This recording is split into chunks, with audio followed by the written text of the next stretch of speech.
Wild Health is about optimizing you. We use genomics, blood work, biometrics, microbiome assessment, many other tests, and a conversation with you to come up with a full health optimization plan. What's the perfect diet, exercise, and supplement plan for you and only you? The Wild Health podcast is about optimizing all of us. Here we cover the cutting-edge science that gives you the base to be able to apply the personalized plan we give you as a patient.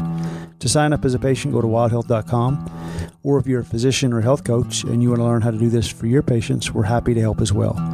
Wildhealth.com for all the information on becoming a patient or working with us.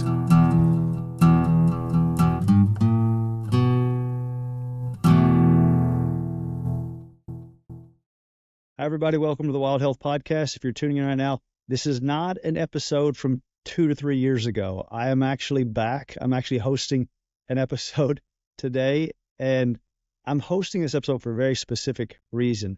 So I heard about this guy, and his name is Matt Dawson, and obviously my name is Matt Dawson, and so it caught my attention, and when I started looking at some of the stuff he did, I realized, like, this is just a much, much cooler version of me. I've got to interview this guy. Like, Matt, you've done some amazing things. You've got 6 world records when it comes to endurance or adventure things. You've summited every peak, the highest peak on every continent. You've skied to the South Pole. You've traversed the Mojave Desert. You've rowed across the Atlantic Ocean. I mean, come on, like rowing across the Atlantic Ocean. But as cool as all that is, when that caught my attention, and then the picture of you with all the snow on your beard, it looked like amazing. I was like, that's incredible. Great AI these days, you know. Yeah. Oh, that's a great point. I'm going to do that to myself then. That's a good, I'll try that.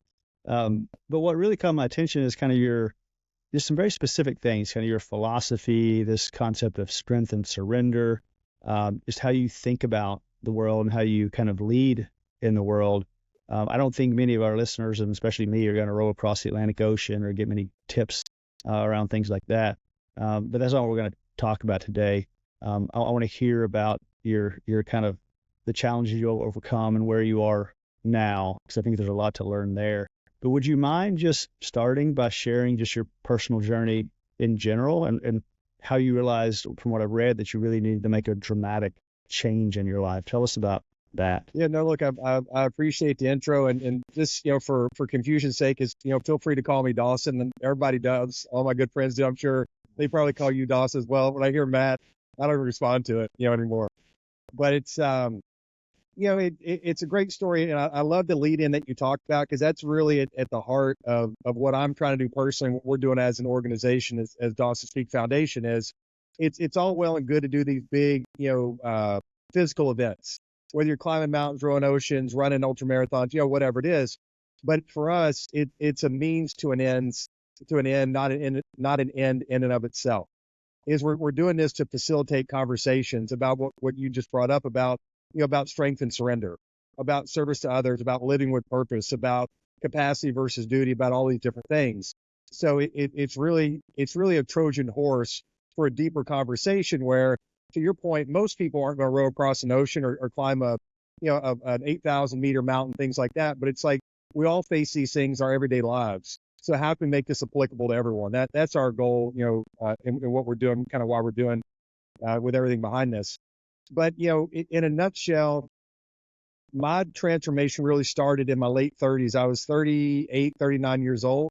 And I'll keep this, I can delve into the story, you know, deeper if you'd like to. But in a nutshell, I'd reached a place where I was, you know, comfortable professionally. I had a level of success where I had, you know, everything that I wanted within reason from a goods standpoint, for lack of a better term. You know, if I wanted to take a car, you know, get a car, take a trip, you know, whatever, I could do all that stuff. But there was this hole inside of me that had been there, that I'd been struggling with for decades, where I felt disconnected. I felt alone. I felt isolated. I felt just this darkness. And no matter what I did, nothing made it any better. And, you know, what I talk about is, if the hole looked like a motorcycle, I'd put a motorcycle in it, then it would change shapes. If it looked like a car, I'd put a car in it, and it'd change shapes. It's like, no matter what I did, the puzzle piece never quite fit after the fact. And there was still a wound there. And around that time is I lost, or my girlfriend and I broke up, a serious girlfriend, and then my mother passed away. And those two things in and of themselves weren't the motivators behind it, but everything coupled together. I reached a point where it was either time to check in or to check out. Like I didn't want to be in this kind of middle state, this quagmire anymore, just alone in this confusion and darkness and pain that I was for so many decades. So I traveled to Nepal alone and spent 3 weeks hiking largely by myself around the Mount Everest region. And on that trip, about 4 days in, is I joined a service at a Buddhist ceremony in Tengboche, this tiny little village where maybe 50 people live. And I sat in a room with chanting monks for about an hour. And I experienced something in that, during that time that I'd never felt before. It's just these kind of waves of energy just kept washing over me, whereas it's actually, hard to breathe at certain times. And when I left the ceremony, as I was walking across the village, and I sat down against a little stupa, which is like a religious monument or a little temple thing, I was looking at Everest, and all of a sudden I just lose it and start just crying uncontrollably. I mean, like bawling, just spit and snot and like just ugly scene. At the time, I've got a beard, halfway down to my chest. I'm 240 pounds, and I'm laying on my left side in the dirt in the fetal position. Just in so much physical and emotional pain. And I didn't know what the hell was going on, but something deep inside of me said, listen, don't try to understand this. Don't try to rationalize it. Don't try to fight it. Just surrender into it and just feel this. Like whatever this is, you need to experience this. And, and this went on for a while. And it even happened a second time when I walked into a building to have breakfast a few minutes later. But again, long story short, after those two kind of breakdowns, something spoke to me. And you can call it, God, the universe, a collective unconscious, whatever it is to you. And it said two things. It said, you're not living with a sense of purpose, and your life is only about you. And I knew in that moment, like in that instant, that my life would never be the same, and I would never be the same, because I knew for the first time why I was here and what my purpose was. And that was to help others to avoid the pain and confusion that I faced for so many years, and to try to help them identify and live with their sense of purpose. And that was really kind of the start of all this stuff. And after that, it took, we can get into it if you'd like to, later on, but it took several years to come up with the idea of the organization, of Dawson Foundation, to come up with 7 for Soldiers, our current project where I'm setting all these world records. But all of it came as a result of finally surrendering into all the pain, confusion, and frustration, and kind of making that transition to the other side, and understanding that my life needs to be about more than me, and trying to get a better idea of the role that I want to play, in the lives of others and the impact that I'm trying to have. Yeah, that's great. For those of you who are just listening and you're not watching, Dawson went to the United States Naval Academy. He had multiple contract offers to play professional football, and he looks like it. And you don't look like someone who you would associate the word surrender with, but you got this concept of strength in surrender. Right. And so can you just elaborate on that a little bit more and what that means to you? Yeah, no, it's, typically, obviously it's a play on words in a certain sense, but it's also the key to making the change that I've made in my life and I continue to try to make in my life. Is that, so often we talk about just being hard and being tough and powering through and overcoming and breaking down obstacles and all this kind of stuff. And that's all well and good. And there's certainly a time and a place for that. But your approach to life can't be that. It's just too much, and it's not the right tool in every instance. And what I've found is to use that in moderation, but more importantly is what I've found when I've been able to step back and to surrender into these greater issues I'm having, whether it be, fears, concerns, hesitation, trepidation, whatever you want to call them, is that's when I'm able to fully experience them and to move past them. And it's kind of it can be a confusing concept, but really the mechanics behind surrender is that you move towards your fears and trepidations and concerns, hesitations, whatever. You allow them to move into you, and you feel them to their fullest extent.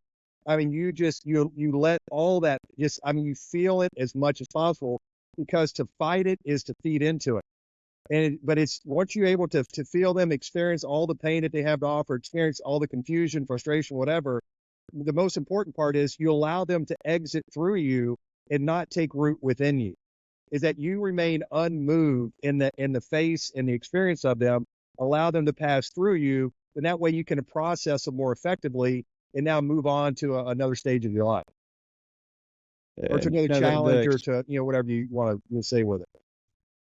now the experience that you described where you were looking up at Everest and you had that moment, was that surrender? And if it was, what were you surrendering from or to? Yeah. Or tell me a little more about That's a great question. So how I would incorporate, the use of surrender in that moment was not necessarily, it was nothing active to initiate that moment. Is when I started to feel that pain, when just literally all of a sudden out of nowhere, when I just started just bawling uncontrollably. If I wanted to, I could have said, hey, I'm tough. I don't cry. I don't, forget this, forget that. I'm just going to power through this thing. But something on a deeper level told me, hey, you need to experience this. Don't run from this. And it took a lot more strength to sit there and experience that pain rather than to push it down and fight through it and to just, cram it back to where it was. Because what we don't appreciate is we think we're these conscious beings, and we are to a degree, but our level of consciousness is maybe 3 to 5%. You have this subconscious pool of 95 to 97% that sits under there that's dealing with these things. So when we talk about, what you actually surrender into, is you surrender into the unknown. And the unknown is finding new and unfamiliar ways to go about accomplishing things in your life, or to let go of things that aren't serving you. So it's figuring out new ways of finding things that are going to serve you. And that's just terrifying for most people because, we're risk averse by nature. So most people want to have this sense of security in every facet of their lives.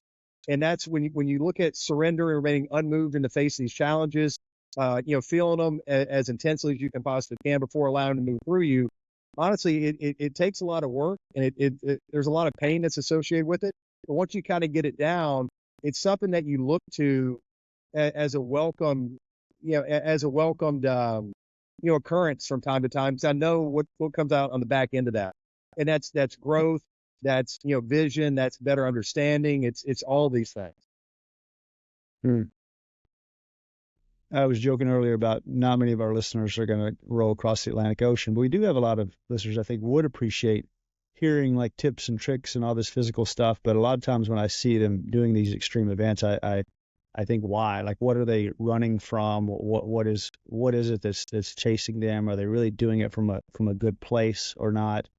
So can you, this surrender, I want to stay with it for just a minute more, because I feel like this is important. What do you see, what in your experience in working with people, what are people normally not surrendering to that they should be surrendering to, that they may not even realize? It's a great point, in that there's kind of two answers. There's a general sense, then there's individualized. So on an individual scale, everybody's going to have slightly different issues that they're surrendering into. But on a global scale, it's this general sense of fear, is that all of us are controlled heavily by fear, and it's in trying to avoid what we don't want instead of pursuing what we do want. And so when you're looking at that surrender, is we're all going to be surrendering to slightly different things, but it's typically going to be things that don't serve us. So you could be thinking, hey, I'm a bad person. I don't deserve to be loved. I don't deserve to have this. I don't deserve to have that. I'm going to find some way to mess things up. All these just negative thought patterns that you have, or you're scared of intimacy, you're scared of success, you're scared of failure, you're scared of all these things. It's just this general sense of fear and concern and anxiety is what you're surrendering into. And the way that we talk about doing this, because you're no longer running from these things, because if you run from them, you're just feeding into them and you're just giving them more power over yourself, as opposed to standing there and facing them and allowing yourself to experience, what it feels like to have, this fear of intimacy, and understanding what it is to have intimacy, for example, and finding a new way to fulfill your needs and desires rather than this old way that's not serving you. Because most of us would rather continue to do these old things that don't work time and time again, because the discomfort of those is far less the discomfort of facing that challenge of doing something in a new way. Tell me about these physical challenges, these extreme things that you do. Is it what's the reason and the purpose? Is it just something you love to do, or is this part of your process when it comes to surrender? Why do you summit the highest peak on every continent? It's a combination of both. Is that I've always been athletically inclined. I've always enjoyed. I've been an athlete since I was a kid, and I enjoy being physical. I enjoy physical activities. I enjoy pushing myself physically and mentally and emotionally and all this kind of stuff. But more importantly, and we talked about this, I think maybe before we got started, all these physical activities that we're doing are more of like a Trojan horse to facilitate a greater conversation and to show that, this use of surrender, gaining strength through surrender is, this is a real world application of, it's not just some guy that's sitting on his computer, or typing on social media saying, hey, do X, Y, and Z. This is someone that's actually, I'm someone that's actually putting this stuff to use and can show you in real world life challenging applications that this is something that's worked, effectively for me. And it's something that we stand behind as an organization. And when you're doing these, are you having specific kind of physical and emotional shifts during the experiences or the adventure? I've done some endurance racing, but I'm not even going to name what it is because it's embarrassing compared to yours. And so I think I've tasted a little bit of this, but what during those times what does it facilitate for you specifically? It's there's really there's two sides to it. Like I've said, there's two sides to it a couple of times, but there is, to your point, there's the physical side, then there's the mental, emotional, psychological side. On the physical side is I am looking for a certain level of performance because, I've prepared for these things in some degree. And so I have certain expectations that I want to meet physically, whether it be, weights carried or times or speed or, whatever it is. But more importantly, on the psychological front is, to your point, is I'm looking for growth. I'm looking for personal growth and evolution that I can take and I can apply to other things in my life, not only for myself, but more importantly, in the service of others. And that's kind of like the crux behind all this, because our lives are not about just ourselves. It's about so much more than that. And I think with today's age, with the consumerism and social media and this and that, more and more of us are focused on ourselves. And it's, what can people do for me? What can the world do for me?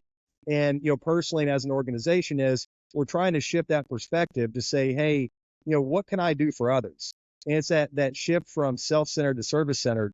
So that change in the mindset is something I'm trying to take away from these expeditions as well, because I understand I'm not just doing this for my own, glorification. I'm doing this for a reason. I'm doing this to try to show people, hey, if I can do this and I can overcome this, imagine what you can do in your life. So that's kind of the greater purpose behind what we're doing. Yeah, thank you for that. Other than the strength and surrender, another thing that really stood out to me that you say and talk about is this concept of earn, give, live. So earn your life, give your life, live your life. Can you explain that, how it applies to you and then maybe to others as well? Yeah, we were thinking of it as an organization, because as an organization, we're fairly complex in the sense that, we put on large scale global expeditions. And to your point is, we've had a chance to pursue a number of these, from, mountain climbing, ocean rowing, and desert traverses, this and that. With our current project, 7 for Soldiers, we're working with Gary Sneed's Foundation, Hope for the Warriors, two of the highest rated veteran charities in the country, who are receiving 100% of the net benefits from it, the net proceeds from our current project. So there's a lot going on. So we try to think about a way, how can we scale this, everything that we're doing, everything that we are, what we stand for, back to the simplest terms. And that's where we came up with earn, give, live your life. So it's just kind of 3 facets that we kind of funnel everything through, and that I personally funnel everything through, of, all of my activities is I kind of put through that. It's they're either going to be in that facet of earning my life, giving my life, or living my life. And for the earning, just, quickly, the earning breakdown is all the personal work that I do and that we all need to do on a daily basis, whether it's, reading, writing, meditation, exercise, building your skill sets. It's, just, personal development, all that kind of stuff. then obviously, that's more of a self-centered thing. Then there's giving your life, which is the transition from self to others, where it's you've taken everything you've been able to build and develop, and now you're using it for the benefit of others, not just yourself. And then living your life is really the combination of earning and giving, where you're really going out there, you're taking the brakes off, taking the training wheels off, and just really opening your life up and experiencing it to its absolute fullest. Mm. Yeah, I feel like it sounds like such a balanced way to live. I feel like I see people getting really caught up in one of those three is a pretty common thing, and none of them. I mean, if you're just living a hedonistic life, just living your life, like you're really missing out on the earning it and the giving it. And the earning it, I see that so often. People are just constantly trying to accumulate more and earn more. And then even the giving, I see people just giving so much of themselves until they've kind of given everything, and kind of they're feel kind of broken if they're not really growing themselves or Exactly. experiencing Yeah. that concept. I tell you, as I'm not much of a balanced person. Like, I don't live a balanced life. I never have. It's just that's not in my vernacular. It's just I don't, for a variety of reasons. But it's, to your point, is depending on the person, we can kind of get stuck in the different places. So we are looking for some type of balance between the earn, give, and live. But it's just, it's a fluid thing. So you don't necessarily move from one to the other. Is you can move from one to the other, then back and forth. So it's not really a chronological thing or a particular flow pattern of it. But you kind of just flow back and forth between the three different areas. Applying your energy as necessary, as you feel necessary, as you deem necessary in your life. And it's worked wonders, for me in changing my life. It's helped build the organization, and we've had the ability to impact thousands of people at this point. So it seems to be working for them as well. That's great.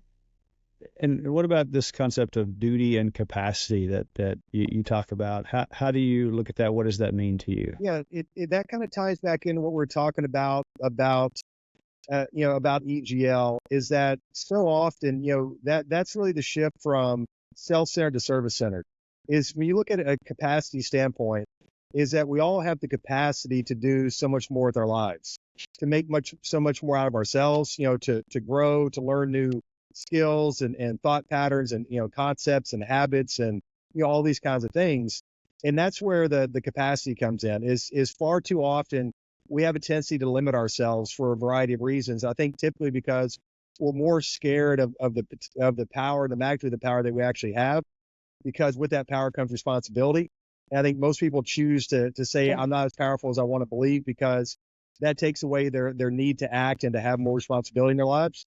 But that transition, though, is made about duty, because once you realize your capacity and the impact that you're going to have on others, is you have a duty, not only to yourself, but more importantly to others, to maximize your life. Because every single thing that we do is going to impact everybody else. And we like to believe that what we do in private, what most people don't know about, or, I skipped a workout and I sat on the couch and ate Cheetos, or, cheated on somebody, or cheated this, or lied about this or that. We think we can hide all this stuff, but we can't. Is that every single thing that we do, everything we do will eventually in some way impact everyone else in this world. And I think when we look at it in that light, because it's going to impact, who we are as a person, and we're interacting with the world. And I think when we look at it with that light, it kind of changes that focus and gets us to understand this level of duty that we all have, because everything we do impacts everybody else and plays a role in the lives of everybody else. So you've clearly grown and evolved a lot over the years. And in that growth, I think I heard you also talk about gaining and losing perspective simultaneously. Like, what does that mean? Can you give me an example of that? Yeah, it's, you kind of touched on it a few minutes ago, but it's life and growth and evolution is not a linear thing. It's like it's not like you're going from, LA to Toledo, and as soon as you pass a certain city, you never have to go back. You never have to go back. So, in my experience, through this project, is I understood finally that it's possible to both simultaneously gain and lose perspective. For an example of that is, it's, to your point, is I've been fortunate enough to set, 6 world records so far with Project 7 for Soldiers. But, as we evolved, through the project, is before we got started, I thought if we'd gotten to this point where we had this level of success, that I would look at it differently. And when we actually kind of got to this level, I wasn't looking at it with a sense of satisfaction or accomplishment or anything like that. I was looking at it kind of as a sense of failure, in a sense that, I feel we should have done so much more than we have, in terms of, I could have been able to complete things faster or better, or we could raise more money and awareness for Hope for the Warriors and Gary Sinise Foundation and all this and that. So I was looking at the same thing from two different places. And when I thought I got somewhere where I essentially had accomplished what I wanted to accomplish, given that I'd lost this sense of perspective, is I wasn't able to understand what we had done. I wasn't able to look at it with the proper appreciation for what we had done.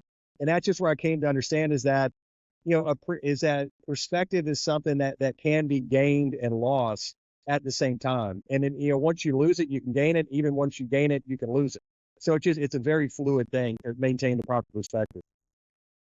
Tell me more about that seven for Soldiers project. What was that, and what were you trying to do? Yeah, so 7 for Soldiers is just the name of the project that we've been discussing and that you mentioned at the start. So the 7 was initially I was trying to set 7 world records in 6 months. Eventually set 5 in 6 months, but now we have 6 on the books. Where initially I was supposed to complete the Explorers Grand Slam, where I climbed the highest peak on each continent and skied to the North Pole and the South Pole, and then row across the Atlantic Ocean on top of that, and then traverse solo unsupported across the Mojave Desert and Death Valley, and then finally fly a single engine plane around the world. And we were on course to do all that in a single year, except when I was rowing across the ocean in 2022, in January, February, that's when Russia went into Ukraine. And it canceled the North Pole because of the war and everything. So since that time, because of that, and because of some other issues, the North Pole's been canceled ever since. And also at the same time is the cost associated with the flight around the world went up probably 4 or 5 fold. So we've had to delay that, since that time period. But in a nutshell, that's what 7 for Soldier is. Then also, like I mentioned, is that the tie-in of the soldiers is that Gary Sinise Foundation, Hope for the Warriors, have been receiving 100% of the net proceeds that we've raised through the project. Yeah. The rowing across the Atlantic, like what were there points there where, like, what's the wildest story from there? Like that I've got to imagine that some stuff happened during that trip. It was interesting. It's it's tough picking out one kind of wildest, but it's one of the things that I enjoyed the most from it is, there were times where, I'm 6 feet tall, and the deck of the boat, we rode as a partner and I, we rode for 3,100 miles in 53 days, 3 hours and 30 minutes. So, and on this little 21-foot boat. So if I'm 6 foot, the deck of the boat was a foot out of the water. So top of my head was 7 feet out of the water. And there were times we're out in the middle of the North Atlantic, and we were facing 20-foot waves. So I'm looking over my head 13 feet with just this collection of waves around me, and there was nowhere we could go. And it was one of those moments you're like, I want to take my ball and go home now. You're like, I didn't sign up for this, kind of thing. It's like, and it's unlike, playing football or basketball or something where you can't call timeout. There are no stoppages of play. It's just, you've got to deal with whatever's in front of you on nature's timeline and not on your timeline. And that was, I think, one of the greatest things is just that is, it just kind of surrendering in those moments, saying, listen, if we get rolled and I get tossed out of this boat and the boat sinks and there's nobody within 800 miles of us, it kind of is what it is. And, those were some of the most interesting moments where you realize that this was very real stuff, that we were involved with. It was completely outside of our control. And you just got to deal with it the best you can in, the time you have. What was the support like for that? What if you got into trouble? What was your there's basically no support. It was my partner and I, 21-foot boat. We had no support boats, with us. We did have a emergency locator, beacon. So if something were to happen, if someone were to go overboard, you'd throw the beacon at them. Hopefully it stayed somewhere near them. But other than that, if you needed help could be days away. So there was certainly no guarantee, and help might just be a cargo ship going from Brazil to England. And if they, if they gotten your SOS and could try to help, they would. If not, you're kind of out of luck. Wow. And do you have are there plans for the North Pole now and the flying around the world? Yeah, so the pole this year in April, I was actually in Russia for 2 weeks. I sat in Siberia, where we'd gone up there. We had staged to go up to the pole, and in long story short, there was a crack in the runway that developed and was just too large to fix. And so the North Pole is very distinct from the South Pole in the sense that the North Pole there is no landmass. It's just floating ice, on the ocean. So when this big crack developed, is they couldn't fix it in time. It was going to take too long, and you can only go to the North Pole about 3 or 4 weeks out of the year, or else you can't really get the logistic support anymore. So the plan is to go back up next April, and in terms of the flight, is that we have identified a new plane at this point, and we're just going through the process of coming up with a proper budget, because it just like I said, what we originally budgeted versus what the budget has gone up to because of COVID and Russia, Ukraine, and gas prices and global insurance rates, it literally went up 4 or 5-fold. And we thought that the money would be better spent elsewhere rather than doing the trip at that point. So that's kind of a touch and go thing right now. Gotcha. Yeah. In the South Pole, what kind of support did you have for that? Was that just you, or were you with someone? How did that go? Yeah, no, South Pole was great. Is that so I flew down to Antarctica with a team.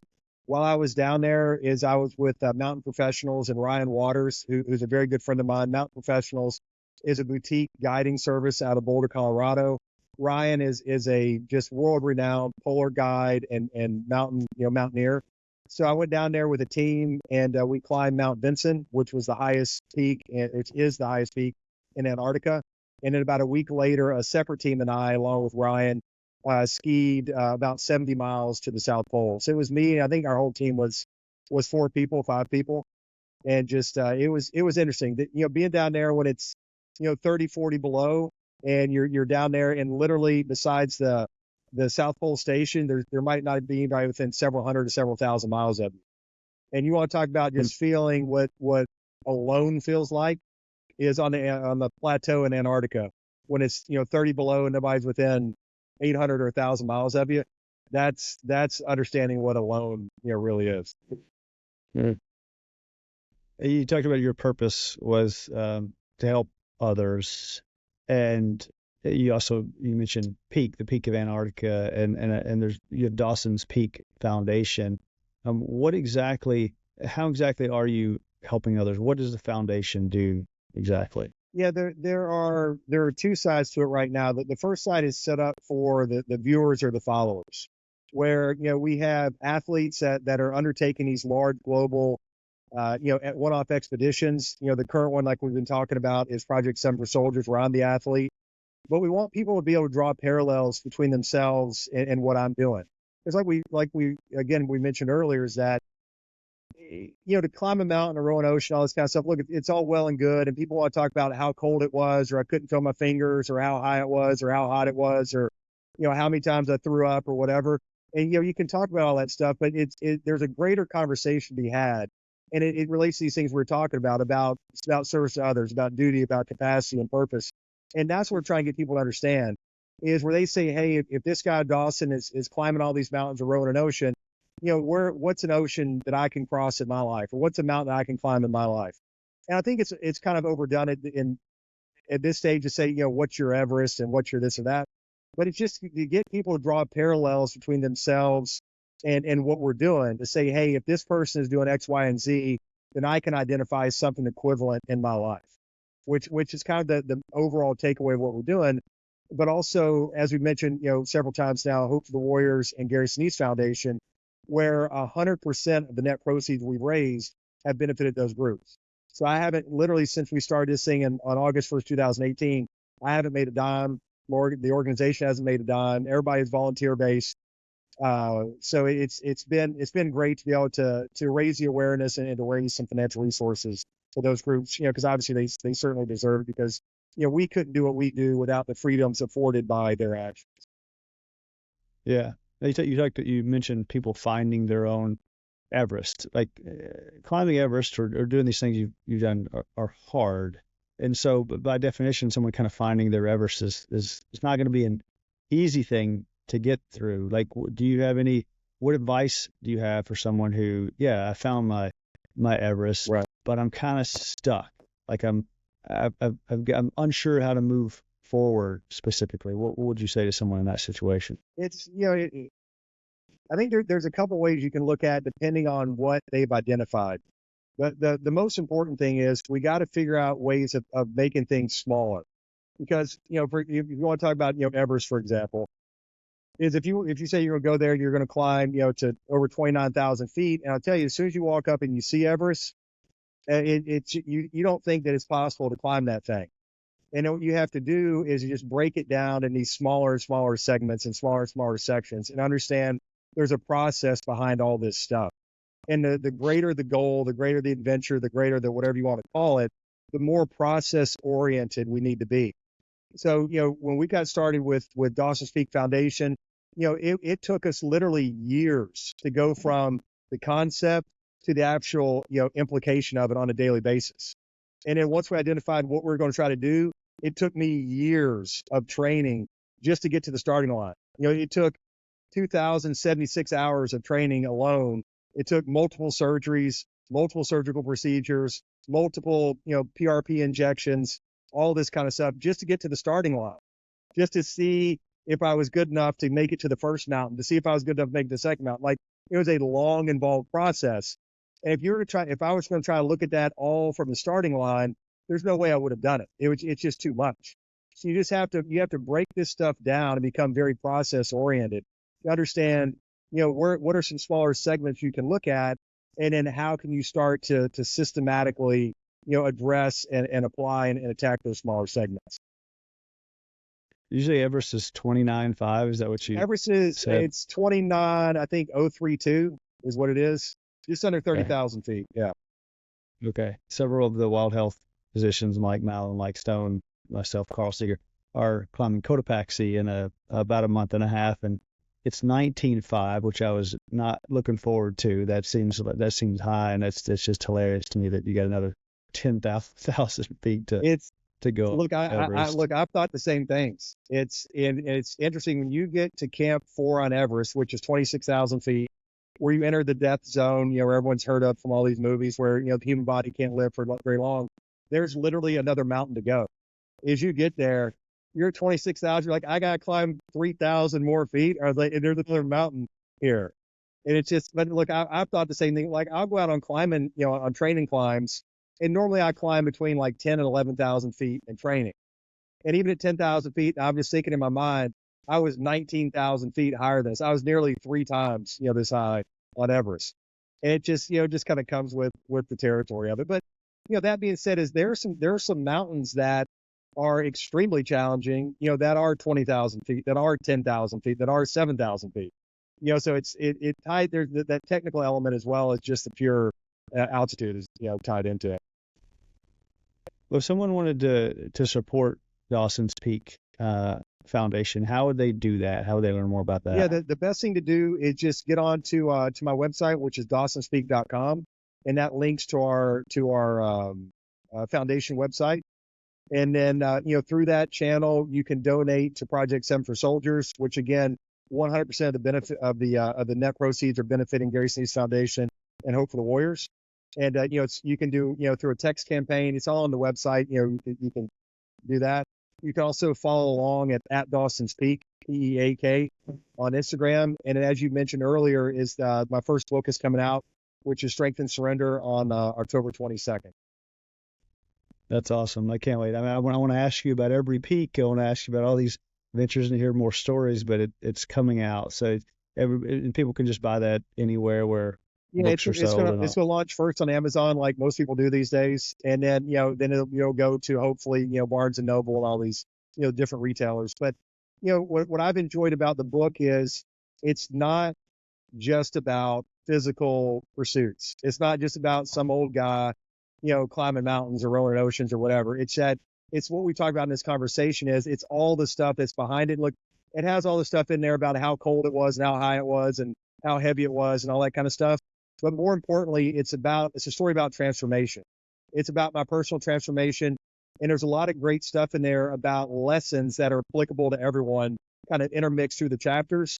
There's also spots in there, or every chapter has a personal journal that I'd taken, along the way that I never thought would be published, like just very raw personal emotions. I decided to put that in there. And then also personal meditations that I use on a daily basis to help, me succeed in these challenges of mine. And then lastly, there's a section about ask yourself, prepare yourself, or ask yourself, apply yourself, where you can ask yourself questions about what you just read and then see about ways you can actually apply it in your life. So, that was very important to me, because before we got started in all this, when I heard about people climbing Everest or rowing oceans or running through deserts, I couldn't care less.